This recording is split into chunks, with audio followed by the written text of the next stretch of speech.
And it's the hottest country in the world right now, and that's after 1 year. So let's go. That's a lot of people. All right, please. Yeah, go ahead. Thank you so much, Mr. President. I have two questions for you. One, do you want your Board of Peace to replace the UN? Well, it might. I mean, the UN just hasn't been very helpful. I'm a big fan of the UN potential, but it has never lived up to its potential. The UN should have settled every one of the wars that I settled. I never went to them. I never even thought to go to them. They should be able to settle those wars. They don't. I believe you got to let the UN continue because the potential is so great. And I wonder, Mr. President, you invited Lula from Brazil to be part of the Board of Peace. I did. What role do you expect him to play, especially a big role. with Venezuela? Yeah, and another one, because the Are you from Brazil? Yes. The EU and Mercosur just signed a trade agreement this weekend, which is going to be the biggest trade zone, free zone in the world. Right. At the moment, you are talking a lot about tariffs.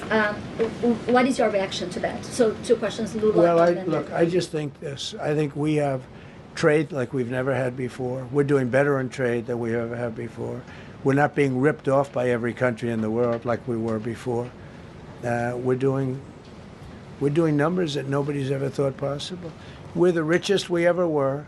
It's because of tariffs and the proper use of tariffs, and we're also the most secure. As an example, Iceland, without tariffs, they wouldn't even be talking to us about it. So we'll see what happens. I think it's going to work out quite well. Yeah, right behind. Thank you, Mr. President. How would you characterize your relationship with Emmanuel Macron and Keir Starmer right now? And have you spoken to them since your Truth Social post last No, I night? haven't, but I think I get along very well with them. I mean, they always treat me well. They get a little bit rough when they're, when I'm not around. But when I'm around, they treat me very nicely. And, I like both of them. They're both liberal. They've got to straighten out their countries. You can't, London is having a lot of problems. And if you look at Paris, got a lot of problems.